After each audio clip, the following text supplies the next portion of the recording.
మీ business ఏదైనా మీ ఊర్లో promotion చేయాలంటే అది సుమన్ టీవీతోనే సాధ్యం. ఇప్పుడే సంప్రదించండి.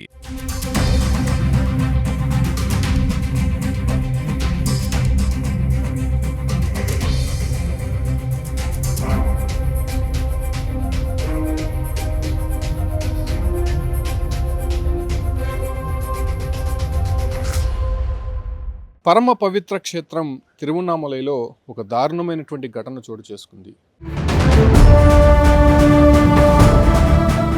ముఖ్యంగా హిందువులందరూ కూడా ఒక్కసారైనా తిరువన్నామలై వెళ్ళి గిరివలం అంటే గిరి ప్రదక్షిణ చేయాలని కోరుకుంటూ ఉంటారు. అయితే దేశ విదేశాల నుంచి వచ్చి అక్కడ బస చేస్తూ ఉంటారు. కొన్ని ఆశ్రమాలు ఉన్నాయి, అక్కడే ఉంటున్నటువంటి పరిస్థితి కూడా మనం చూస్తూనే ఉంటాం. అయితే ఇటీవల ఒక విదేశీ భక్తురాలపైన అక్కడ ఉన్నటువంటి గైడ్ అతి దారుణంగా అత్యాచారం చేశారు.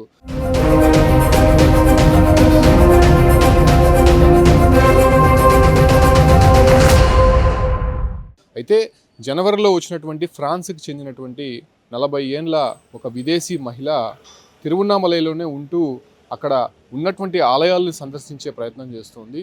అయితే అక్కడ ఆలయాలు చూడడానికి, అక్కడ ఆ ఆలయ అదే రకంగానే అరుణగిరి కొండ విశిష్టతను తెలుసుకోవడానికి ఒక గైడ్ని ఏర్పాటు చేసుకుంది. వెంకటేశ్వరన్ అనేటువంటి ఒక గైడు ఆమెకి మొదటి నుంచి కూడా అక్కడ ఉన్నటువంటి ప్రాంతాలని చూపిస్తూ వస్తూనే ఉన్నాడు. అయితే ఆయన ఆ మహిళ పైన కొంత దురుద్దేశంతో ఏదైతే అరుణగిరి పైన ఉండేటువంటి స్కంద ఆశ్రమానికి తీసుకువెళ్ళాడు. అక్కడ జ్ఞానం చేస్తే చాలా మంచిదని చెప్పి ఆ మహిళను అక్కడికి తీసుకువెళ్ళినటువంటి నేపథ్యంలోనే అక్కడ ఎవరు లేనటువంటి ప్రాంతంలో ఆ మహిళ పైన అఘాయిత్యానికి పాల్పడ్డాడు. అయితే అక్కడ అత్యాచారం చేయడానికి సిద్ధపడినటువంటి వెంకటేశ్వరను ఆ మహిళ ఎంతగానో ప్రతిఘటించింది. అయినప్పటికీ అతను చాలా బలాత్కారం చేసే ప్రయత్నం చేశాడు. అయితే ఆ సమయానికి అటుగా వస్తున్నటువంటి కొంతమంది భక్తులు ఆ మహిళని రక్షించి కిందకి తీసుకొని వచ్చారు. అయితే వెంకటేశ్వరన్ అప్పటి నుంచి కూడా అక్కడ నుంచి పరారైనటువంటి నేపథ్యంలోనే ప్రస్తుతం పోలీసులు అతని కోసం గాలిస్తున్నటువంటి పరిస్థితి. అయితే 40 సంవత్సరాల ఈ విదేశీ మహిళకి సంబంధించి జనవరిలో వచ్చారు. అప్పటి నుంచి కూడా ఆ ఒక్క అరుణగిరి కొండపైన అదే రకంగానే తిరువన్నామలైలో ఉన్నటువంటి ఆలయాలంతా కూడా సందర్శిస్తూ ఒక ఆశ్రమంలో సేద తీరుతున్నటువంటి నేపథ్యంలోనే ఆ మహిళని టార్గెట్ చేసినటువంటి ఈ ఒక గైడు ఇలా దారుణానికి పాల్పడ్డారు. అయితే ఇప్పటికే కొన్ని టీమ్స్ కూడా అతని కోసం వెతుకులాట ప్రారంభించింది. అయితే ఇక్కడ ఉన్నటువంటి నకిలీ గైడ్స్తో పాటు కొంతమంది గైడ్స్ కూడా ఇలా అనేక మంది మహిళలపైన దారుణాలకి పాల్పడినట్టయితే మాత్రం గుర్తించారు.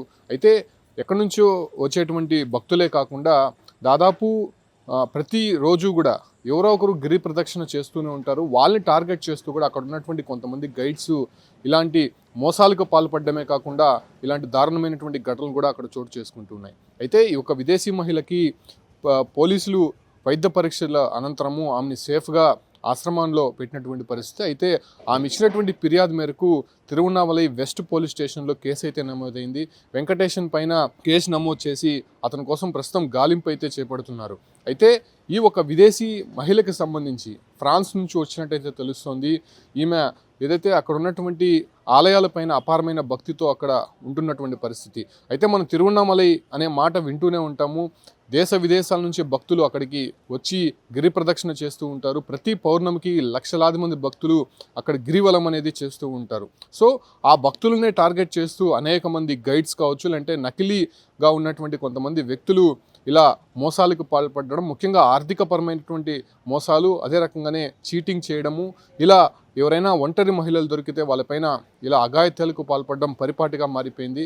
ఇప్పటికైనా కూడా అంత మహిమాన్వితమైనటువంటి ప్రదేశం, చాలామంది కూడా భక్తులు వస్తూ ఉంటారు. ముఖ్యంగా విదేశీయులు ఎక్కువ కూడా అక్కడ ఉంటున్నటువంటి సిచ్యువేషన్స్ అయితే మనం చూస్తున్నాం. రమణ మహర్షి ఆశ్రమం కావచ్చు, లేదంటే స్కందాశ్రమము, ఇక్కడ చాలామంది ఆశ్రమాలు కూడా ఉన్నటువంటి నేపథ్యంలో ఆ ప్రాంతాలంతా కూడా ఉండటానికి, సేద తీరడానికి, అక్కడ జ్ఞానం చేయడానికి వస్తూ ఉంటారు. సో అటువంటి వారిపైన ఇలా అఘాయిత్యాలకు పాల్పడము, అదే రకంగానే మోసాలకు పాల్పడడం పరిపాటిగా మారిపోయింది. కాబట్టి ఇప్పటికైనా సరే ఇక్కడ నుంచి వచ్చేటువంటి వారే కాకుండా విదేశీయులకు కూడా కొంత రక్షణ కల్పించాలని చెప్పి కూడా స్థానికులు కోరుతున్నారు. అయితే ప్రస్తుతం వెంకటేశ్వరను గుర్తించేందుకు ప్రత్యేక బృందాలు అయితే ఏర్పాటు చేశారు. ఆ మహిళని సేఫ్గా ఉంచేందుకు ఇక్కడైతే ఆశ్రమంలో కొంత సెక్యూరిటీ కూడా ఏర్పాటు చేసినటువంటి పరిస్థితి కనిపిస్తుంది. ప్రస్తుతం వెంకటేశ్వరన్ అనేది పరారీలో ఉన్నట్టయితే తెలుస్తుంది. ఆయన కోసం గాలింపు అయితే ముమ్మరంగా చేస్తున్నటువంటి పరిస్థితి కనిపిస్తుంది.